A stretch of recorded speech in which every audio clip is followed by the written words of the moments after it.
y'all, it's your boy Johnny Finesse. Welcome back to the channel, welcome back to the video, welcome back to the reaction. And today, if y'all like Star Wars, y'all gonna love this video, because it's a real lightsaber. This is basically a real lightsaber, a 4,000 degree plasma lightsaber build.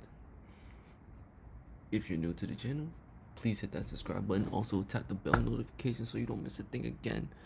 Also, if you like the video already, thank you, I appreciate that. I love you. If you didn't, hit the like button, it helps us grow. And you click this for a reason, because you probably like lightsabers, or you probably just like me, or you just probably randomly clicked me because of the thumbnail. Just hit the like button. I appreciate the support. But with that being said, let's just get into it. This is 18 Hello minutes. there. This is a teaser. We've just made the world's first retractable style lightsaber, complete with a 3D printed titanium hilt.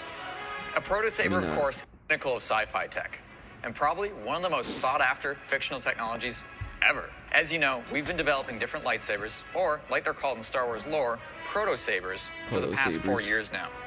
From some initial power supply tests that got the fire department called on us, to version 1 using nitinol wire, to version 2 using a tungsten titanium blade hybrid, version 2.1 so we could have a real-life lightsaber duel. Wow. Which, by the way, was extremely unsafe. To finally our Kylo Ren style lightsaber, complete with a 3D printed titanium hilt. A protosaber, of course, is a lightsaber with an external power pack. Since you know, like this video if you watch Star Wars, or if you like Star Wars. We don't exactly have D-sized batteries. I never rewatched Star Wars. Capable of putting out more power than a nuclear. But this shit is lit.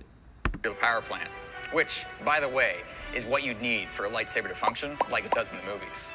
Now, in my opinion, what we've made so far are some of the closest representations of lightsabers using real-life technologies. They look like a lightsaber. They sound like a lightsaber. And at temperatures of over 3,000 degrees, they actually cut stuff, like a lightsaber. But as you know, the internet is not easily pleased. Those are just red-hot sticks. That's just a red-hot piece of metal. That's not even a real lightsaber. Your lightsaber sucks, and you should feel bad, too. Luckily, I have thick skin, since I've read over 500,000 comments on my YouTube channel. That's equivalent to like 200 full-length novels, by the way. So despite the trolls' best wishes, we have not given up.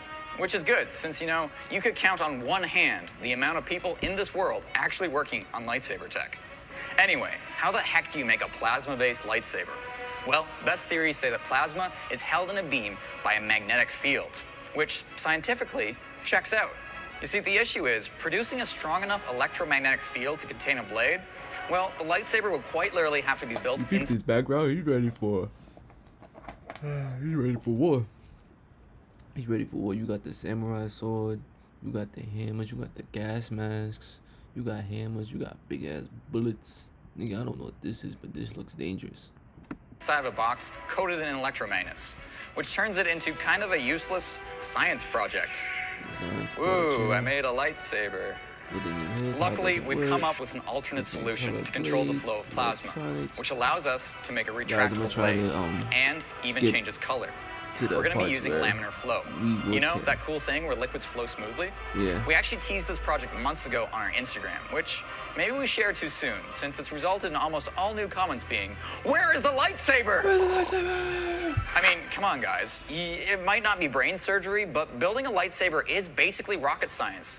It's taken us quite a few months to get just right, and we also had to upgrade our equipment in the shop to even be able to manufacture it, like our new Tormach 1100 MX CNC machine, complete with a 4th axis. Bogdan's been pretty excited to try it out. And since Star Wars was a long time ago in a galaxy far, far away, it's only fitting that our first real plasma lightsaber is steampunk.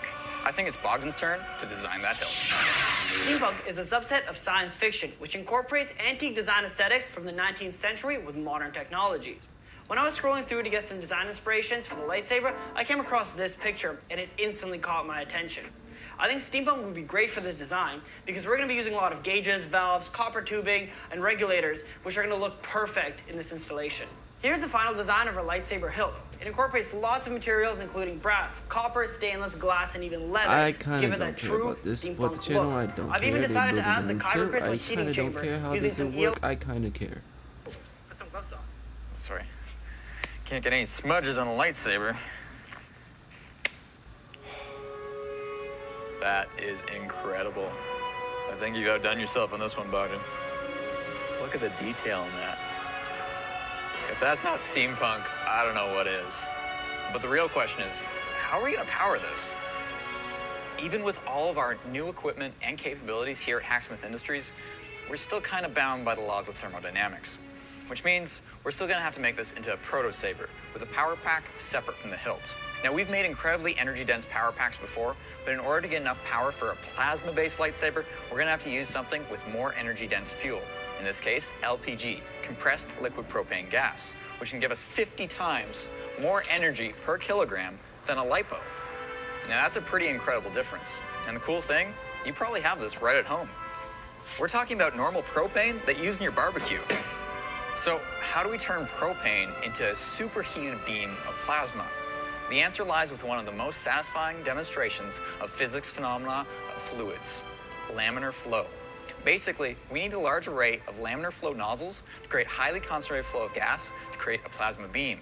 Lucky for us, we aren't the only ones who need this, and highly specialized gas nozzles like this can be found. People don't care different color blades. How do they do Think that? it's going to turn the blade. Got your guesses? Ooh, look at that. Next up, we have calcium chloride. Woo! That's fire. Look at that red-orange. That shit looks so fire. Look at that. That shit. It's a little bit blue right here, then it's red, and it got the little flame all crazy. That shit almost look hurts nice. to look at. We have some strontium chloride. Woo!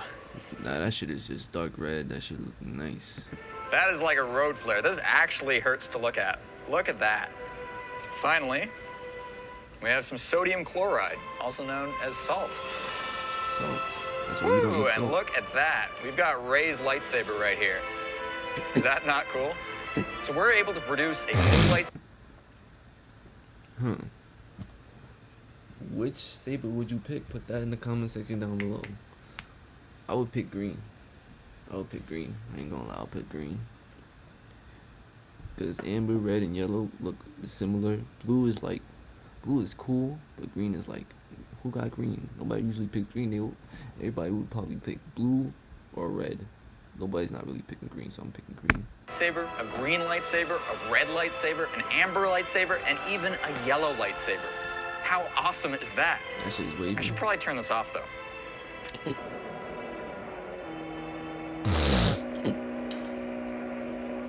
That took a lot of fine-tuning to get the blade to the right length, and turning it off wasn't the most elegant. Luckily, Bogdan's going to be actually making a circuit with 2 fancy valves, which means we'll actually be able to get a computer to control the flow of gas to allow for this to ignite and retract with the press of a button. So, I'm going to let Bogdan handle that. After 12 weeks of anticipation, we finally got our hands on proportional control valves. These will allow us to control exactly how much gas goes into the lightsaber, and therefore make it extend and retract. Now, we just need to figure out how to control it. And to do that, I'll be making a custom printed circuit board. Well, you gotta see this.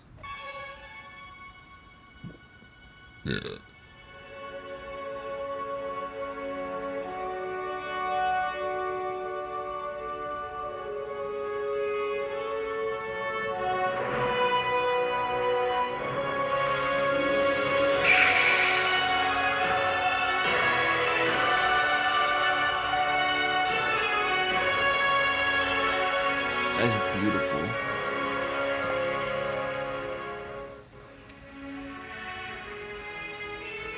That's a nice backpack.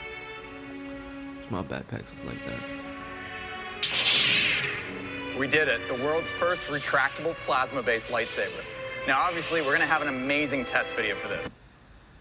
That shit is wavy. They have to put it in dark to get the maximum brightness of it, but that shit is beautiful. Look at that shit, bro. Look at that shit, bro. Look at that shit, bro. That shit look crazy. That shit look crazy. We've got tons of stuff set up behind us to really put this through its paces, including cutting through a steel door. Anyways, that video is actually available right now for our Patreon supporters and YouTube members, which is a great time to support the channel and get to see this video early. I'm for broke, everyone I can't else, do it'll it. be out next week. Thanks for watching, and make sure I'll you be there next subscribe. week. If you made it this far in the video, you obviously like my video, so you obviously subscribe. Hit that subscribe button. We on the road to 250 subscribers. Also, hit the like button if you have it. This is a nice video. That's crazy if you have if you have a plasma lightsaber, like that's wavy, like nobody's fucking with you. Like people gonna look at you like, what the fuck? And then run away. But